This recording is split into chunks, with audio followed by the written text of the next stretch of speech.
about security, but also crime, understanding why the crime rate has gone very, very high this particular month of 2024. It is just the second or first week of January, but we do have killings everywhere. We have the DHO, District Health Officer, who was killed down in Masindi District. We have another family that butchered their dad.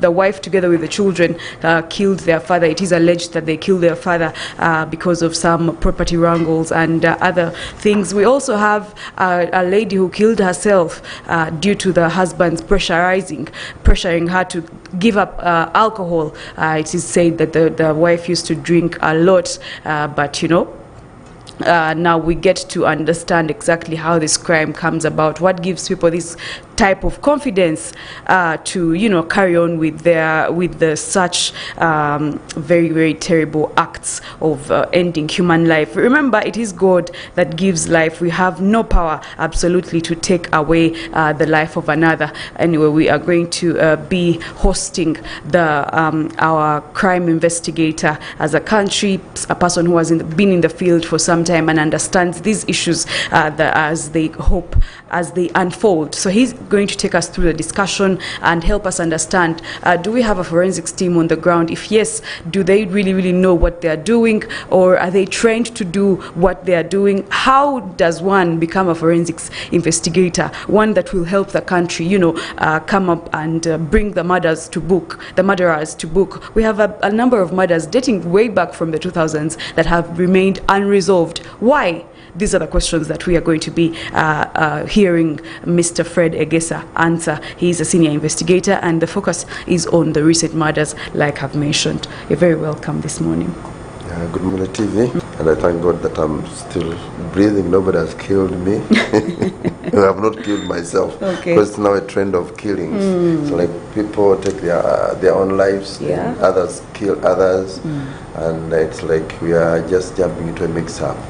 Of course, as a matter of introduction, we have to get to know that in 2021 we had Uganda registered around 5,000 murders. Now, by 2022, we had added another 1,000 on the rate, so we had like 6,400 murders. Now we are so skeptical because in this year we have started with on the second within 10 days of we are registering many murders are being registered and of different types. Many robberies are being registered of different types. So if maybe now think if we are to go by the trend of 2021-22, where murder increased by 1,000 murders, that means that possibly before the report for 2023 is not yet out, but we may be having possibly something like 7,000 to 8,000 murders. Now, if we're talking about a year that starts in this type of year, that means that we may go to above 10,000 or something like that. Now, why, how, and so this what we will be talking about. Okay, let's start from there exactly.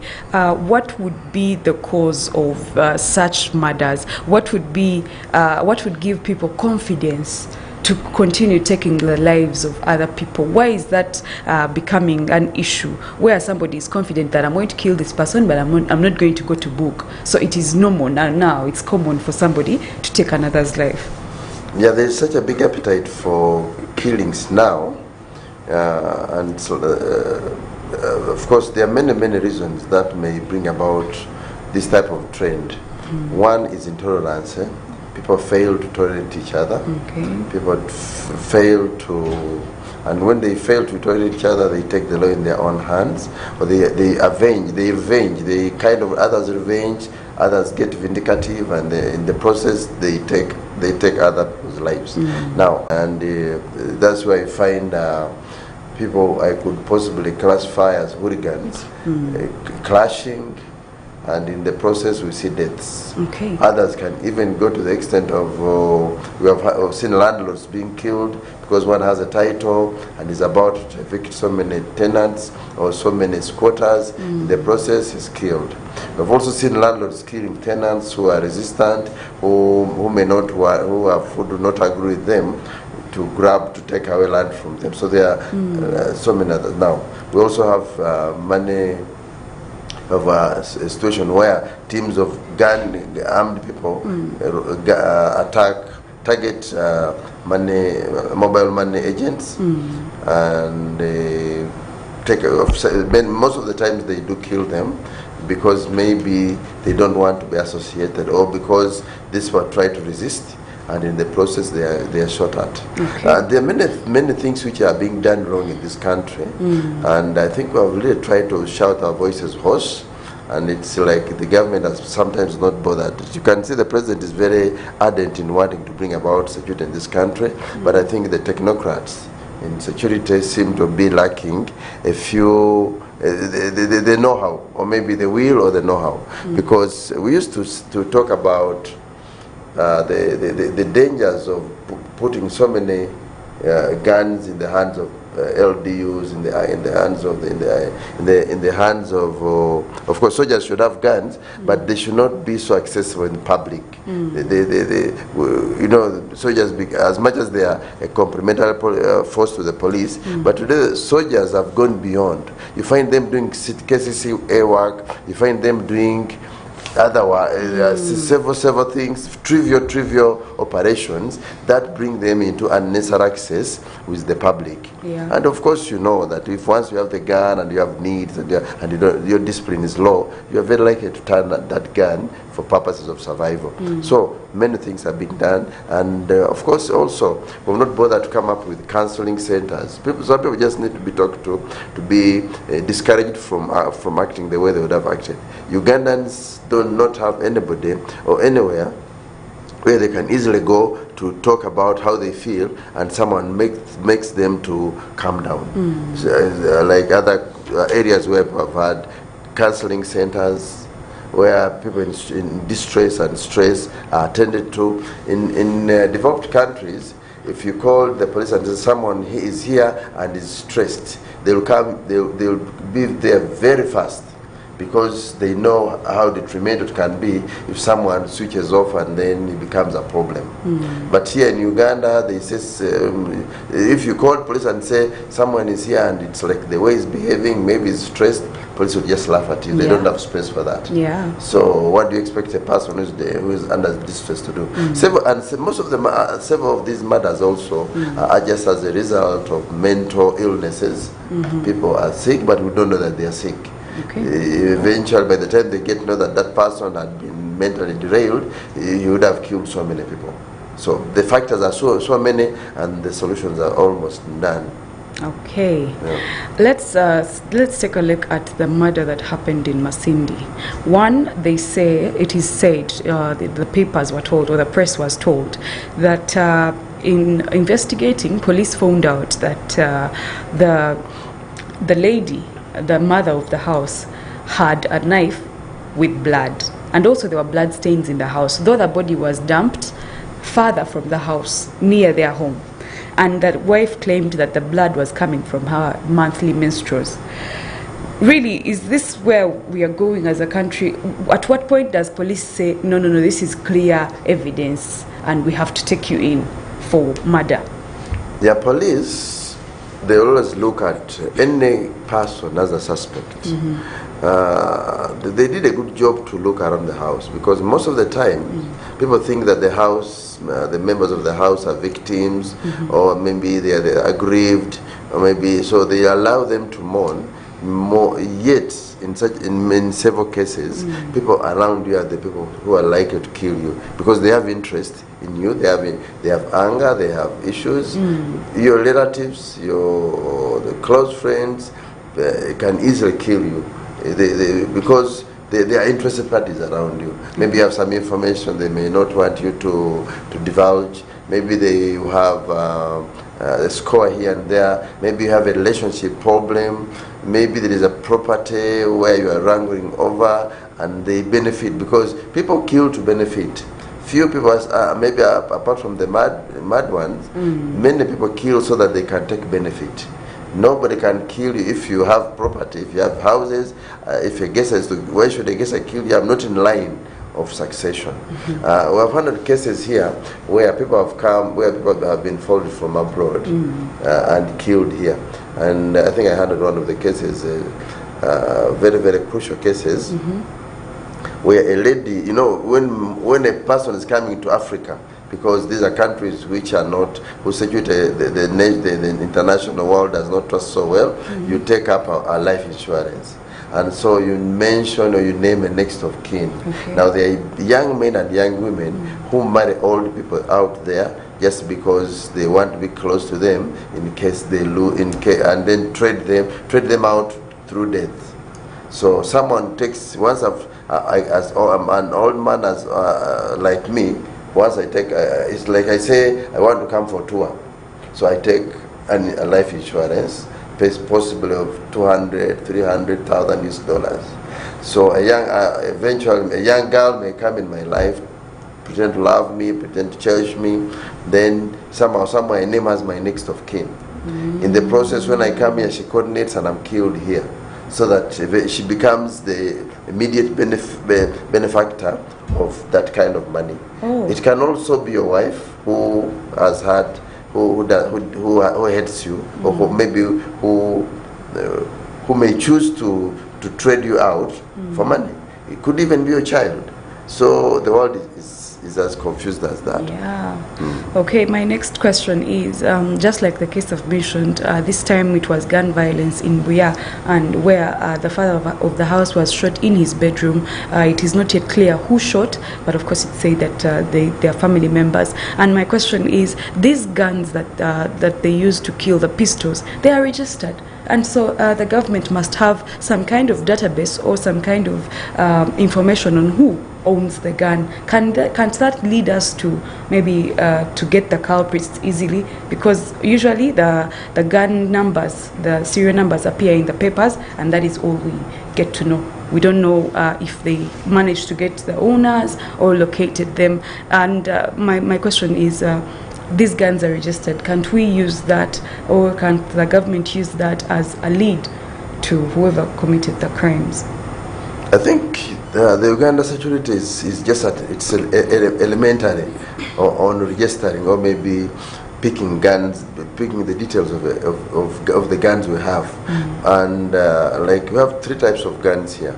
We have the license, those licensed weapons, a weapon which you can own, which anybody can own through a license. And we have not had so many problems around those guys. There are very few issues. I think I remember the Godi case where possibly is believed to have shot and killed his girlfriend. Also now have the Katanga case where they say his own a weapon in the house, I don't know if it belonged to the wife or the husband, was used in the murder. Those are very few cases where personal weapons have been used. Then also we have service weapons. Service weapons are handled by security personnel for purposes of duty, like the army, like the prisons, like the game rangers, like the police, like several security operatives. They carry weapons which we classify as tools. They are tools, so they are service weapons. Now, service weapons also, I think, the program started with the police. They are moving on, possibly a bit slowly. Then we also have, I think the army has not been touched to, I don't know, but I have not heard about that program where all the weapons in the army are being kind of registered and particulars picked for purposes of forensics investigation in case there is need. Now that is very important. Then we have another, the third category are the guns in the wrong hands, guns in hands not known to the government. Like you will also appreciate that Uganda has very porous borders, and besides that, Uganda is now surrounded by militias, by fights, by gun-related operations. So it is very easy for our borders to, through osmosis, guns can easily come into Uganda through the Turkanas, through the warriors in Southern Sudan, through the ADFs and so many other areas. So almost 3/4 of our borders are not very safe. Okay. I think, so in the process, guns can come in, and but besides, we also had wars here. We had wars for many, many years, and you'll appreciate that. I'm sure that several people are kept guns, and many guns are buried. So even if all guns were kind of registered and picked and verified, we can still have another chunk which is not. Okay. Yeah. And what is government doing wrong in regards to handling the cases of gun violence? What is government supposed to do? What is government forgetting to do? And how is it supposed to handle some of these cases? They must have a system, I believe, but if this system is not working, then what? How can they improve on their systems of curbing the gun violence perpetrators? Yeah, in a country where people don't bother to open up and study the security situations, and then come up with some kind of open kind of programs, like in Uganda. In Uganda, one of the biggest problems you're having with security is people don't listen. They believe that security is something they should discuss on their own. Someone should sit in the corner, discuss the security of the nation, and then eventually tries out methods. Now, two, I think it's a situation of being unfaithful or maybe unpatriotic, and people are not patriotic. You'll see a situation that the president spent a lot of money to purchase cameras, to come up with a good system. I'm sure if this system was handled by genuine, truthful people, would be having the best cameras in this country, because a lot of money was spent.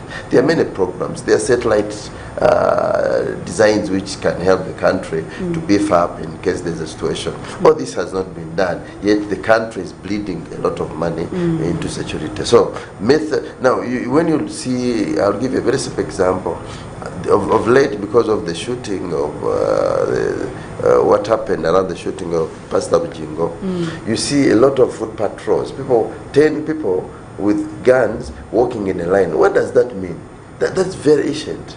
In countries that are developed and that are very safe, you may even never see those AK-47s being carried like beans on the street, meaning that those who plan our security do not know. Either they do not know, they just don't want to do the right thing, because they are doing most of the things because you cannot have a country where a bandit, a person, a criminal, starts as a street boy, he develops, he becomes a king of a jungle, he has even areas of operation like the Sobis, he rolls up to when he gets tired, then he says, I'm saved.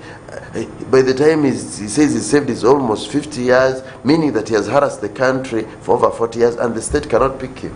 So, if you have thuggery, once thuggery is not handled, then don't expect us to handle terrorism. Don't expect us to handle crime, because the core is not there. The crime is a monster. A monster. The crime is a monster. If you may never eradicate crime, but you can malnourish it by harassing it every other day. But if you don't, then it develops muscle and it eats up, and eventually you find we have mafioism, we have terrorism, we have so many other things. Now, we not seem to have our own studies. We have gone by the studies of those we believe think no, like the whites. But we can have our own syllabus on security. We can have our own barazas and discussions. Whites will always send a sergeant here to come and teach up on security. But we are here. It's about discussion. It's about building what we can call what we call wananchi intelligence. People today, even if you got very good information, where will you take it to? Whom do you trust? Now, all those are factors. Okay, talking about the Wananchi intelligence, we have that case of Pastor Bjingo, like you said, and of course he almost apparently lost his life due to gunshots that were fired at his car, and he was in the car with his friend and bodyguard Mumuza Richard, who lost his life. Now, public opinion, or the Wananchi investigators, like you've called them, the online investigators, the online citizens, have come out to point loopholes in that story. But from the side of the investigator's side, from a person who is experienced in such crime, do you think that, of course, this case happened as the story is told, or are we missing a point that we should maybe get to look at in order to curb the people who were going to do this very bad act to the pastor, but also the people who took the life of an SFC official, Richard Muhumuza? You know, policies in this country are literally not being... I wonder, like I've always said, that the president loves this country and is trying his level best, but I think he's very, very busy, and it's like he's alone. He works, it's like everybody just sits to... Once the president has seen someone, there is that situation of just wanting to impress the president, and don't make the president feel like people are working, but people are sleeping. Because there are many, many policies we are looking at. Think of a situation that even if there is a murder, we have not regularized our social media, that it becomes a joke, it becomes a play. Someone comes up with anything, and then he says it, and then it takes people away from whatever it is, and he goes on with it. Abuses and so many other things. Hate. Now, social media is literally going to add to the killings, because there's a lot of hatred, there's a lot of, you can see how they quarrel with each other. Eventually, if they're not regulated, they'll end up killing each other. Now, besides that, if there's a problem, I've always encouraged the social media people to come up and put reason, not insults. If you put insults, that means that you don't know what you're talking about. If I'm talking about something truthful, I don't need to abuse the security officers if they have done something wrong to make my point. But I can still articulate and come up and say, listen, I think this is wrong. Now, when you look at the Bjingo matter, of course, Bjingo is liked and hated in the same measures. Some people they hate him because they say he left his old wife. Others hate him because they say he preaches and dances. Others, everybody has his own reason. But to me, I look at him as a human being. He's a Ugandan who is worthy to be protected, and of course, who should have life. I have made many comments about what I observed. Like people say, how can bullets, how can someone shoot through a windscreen or something and does not shatter? I gave a very simple explanation. These the glasses, or maybe call them glasses or whatever, they are laminated depending on the nature and the type of a vehicle. So lamination, by lamination, they get 2 layers of glass, join them together using a polythene and glue. So it becomes a kind of, it is not a solid kind of body, it's a body, like 3 bodies in one. Now, when a bullet flies, because it is on very high speed, when it hits the glass, because it is not compounded in that glass, so its force is not interpreted in that glass, because it has had capacity to go through. So the shattering may be minimal. It's very likely to move through and then go. Secondly, yes, we're talking about a bodyguard who had been specialized in body protection. Now, most of the these regular soldiers are not trained in body guarding. Most of these guys are not bodyguards. A bodyguard is a trained person who deals with close protection of VIPs or VIPs. So for him, once a bullet goes off, the first person he goes for is his principal.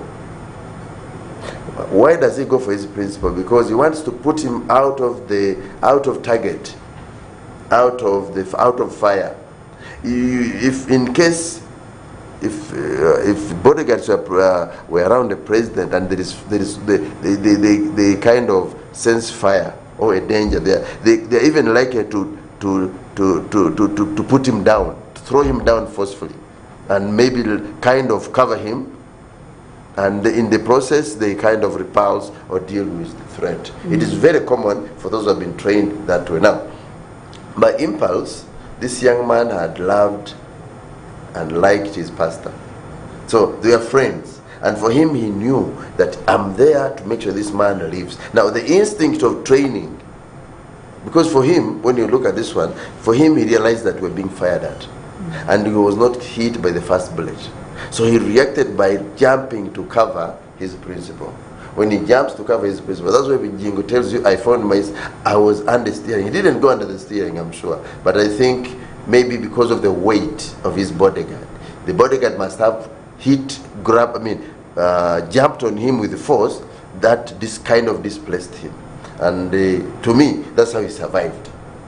So there's an explanation. There's a scientific explanation. It's not about TikToking. It's not about abusing. It's not about shouting. It is explainable. Okay. That the many bullets could not shatter the windscreen because of the type of the windscreen.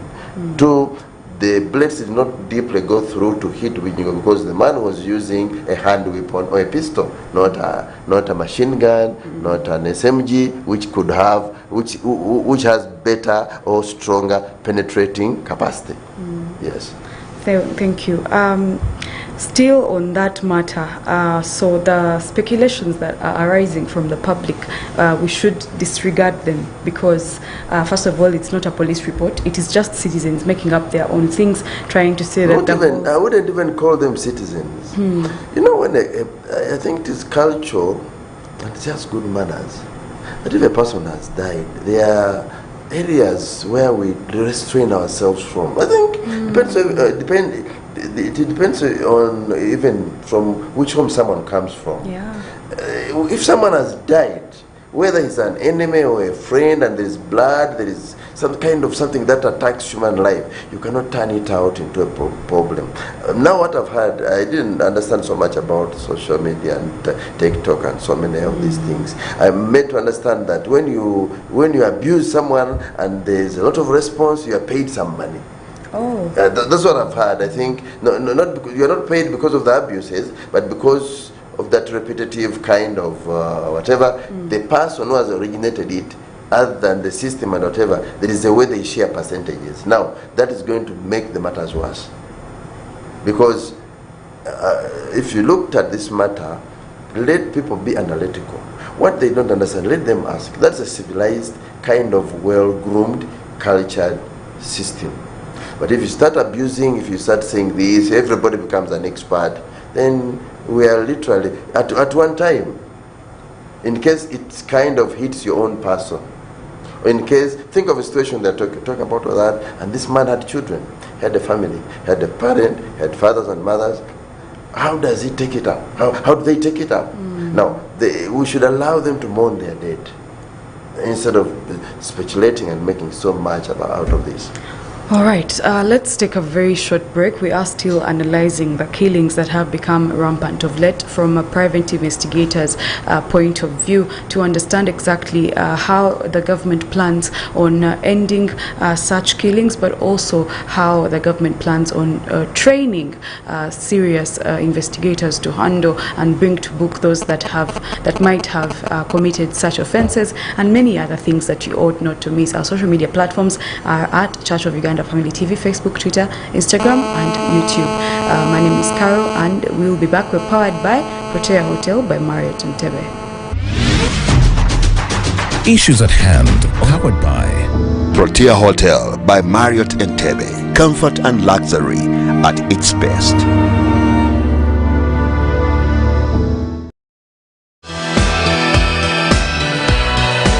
This is Church of Uganda Family TV, enriching lives.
This is Church of Uganda Family TV, enriching lives.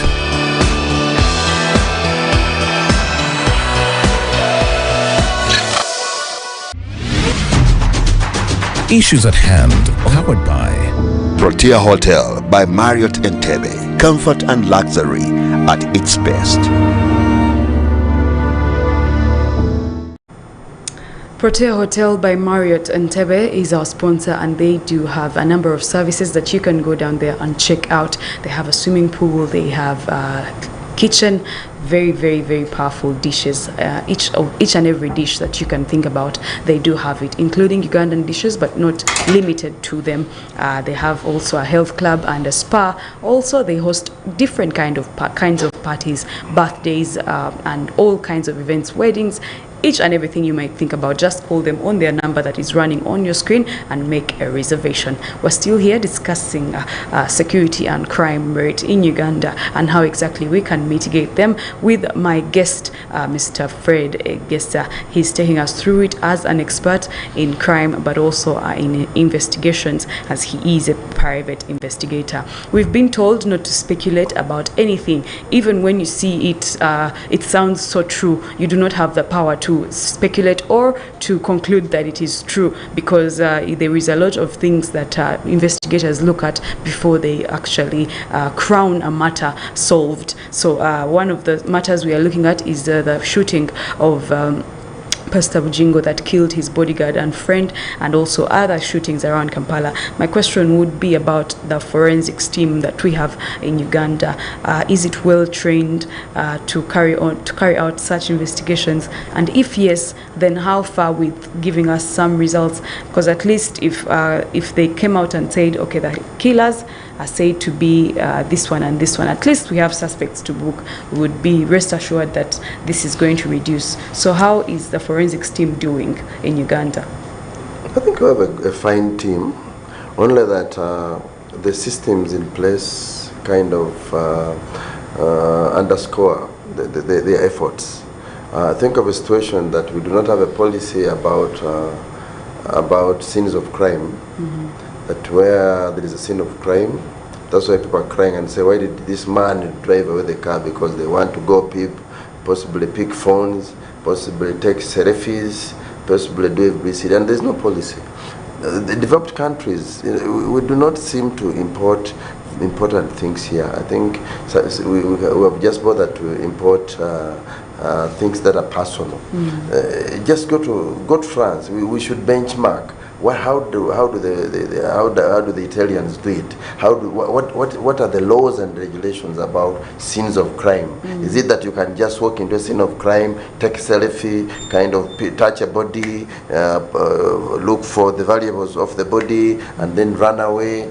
There are so many things we have to look at here. The forensics is a science. Science is dependent on items left by the assailant while he's fleeing, the way he has done this and the other. Now, in a situation where we find that scenes of crimes are not respected and there's no regulations, and those who abuse scenes of crime are not punished, then the forensics will not do so much. But once they have something to verify, they can do a good job.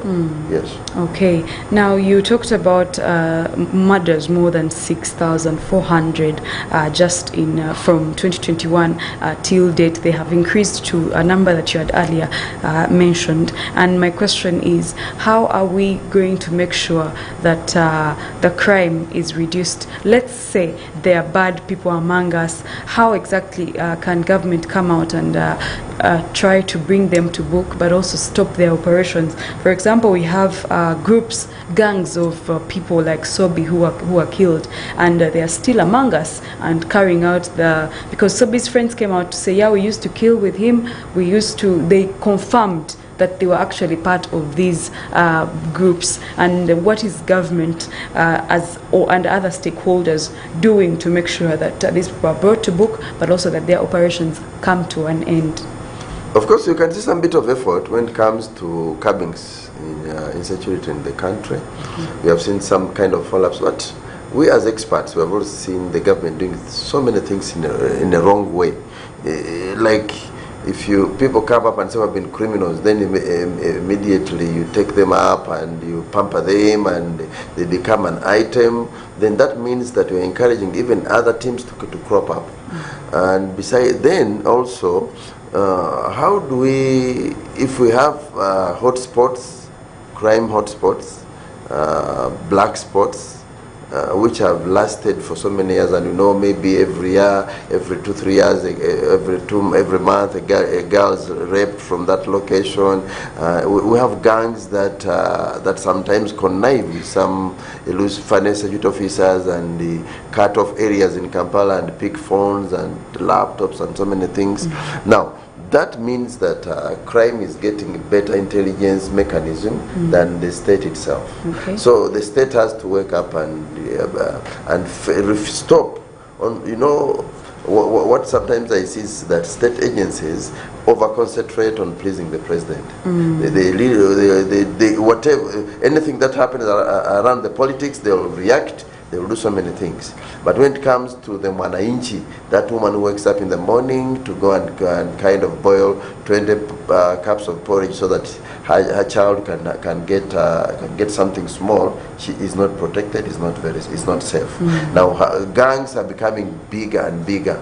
They are now, you find that someone has a gang of 50 people. How do they mobilize? How can a gang become an army in a country like Uganda, which has defeated enemies, which has fought and which has led to which has defeated so many things? Meaning that the goodwill is not there. The goodwill is not there. The president has the goodwill, but I think in the middle there, the security vibe dies around there, whereby people lack interest. And the public is on its own. This is how I look at things.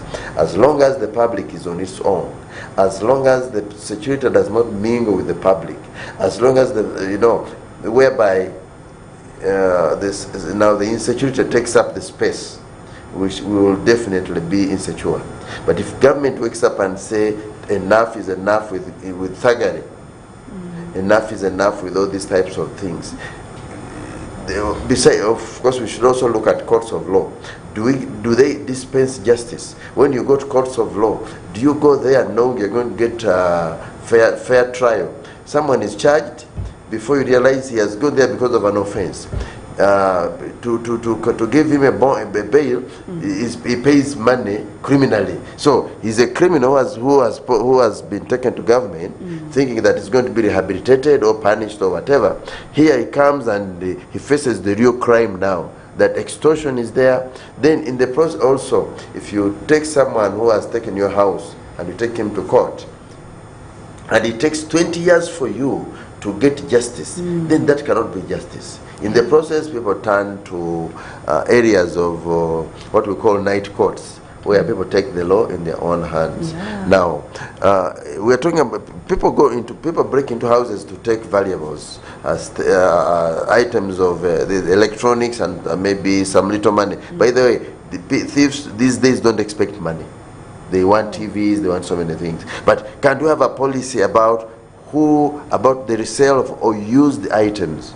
We have Nangamuntu, we have national IDs. Can we mark our properties that everything in my house, the government gives me support to mark, so that in case it is stolen, it cannot be sold to any other person. Because if we take away electronics, what will thieves go to the houses to do? They will be looking for nothing. Maybe they will go because maybe one wants to kill another. But if you get these boys who are on the streets, push them into a house to go and get electronics, they have knives, they rape girls, they do this and the other. Now, that thuggery, we do not even seem to have a solution. In the process, you find the police is rounding up people. They say, like in Chengera recently, you don't need to round up everybody. You need to have intelligence-led operations. Yesterday they got 200 people around town because maybe they are not well dressed, because maybe they are porters and they are dirty, because maybe one looks like he's hungry. You take him, you waste government's money, you make a Ugandan suffer, and you don't have intelligence. Now, why don't you have intelligence? Because you are detached from the people. As long as the government is detached from the people, they will never get right intelligence. They will always walk like you see them at night, walking in lines with 10 guns, which guns will not help the nation. Yes. Okay. And how can we protect our CCTV camera footage? Because it seems now like everybody has access to the control rooms where those cameras are monitored, and they can delete anything anyhow. How exactly can the footage on the cameras be protected to exactly do what they were put there to do, to protect and improve security? If there's a matter you follow up with cameras, you'll realize that we have, even the cameras we have are not to the standard. We have kind of, I don't know, and nobody has been prosecuted for purchasing items that are not useful. In fact, that could be treason to me. If you did, we're trying to look for criminals, we want to get the machines, you go and bring things which are almost rotten, things that cannot work, cameras that break down here and there every other day. Maybe the boys there and girls, they may not be corrupt, but maybe the systems are bad, because you see, even as you are driving to possibly Nambole from the highway, there is a camera that will almost make you go blind. It is now like a killer spot. You can overturn, or you can hit you can swerve off the road, because the camera will almost make you partially blind when it kind of flickers its lights on you. Now, the systems which were brought in here are so substandard that they cannot match the times.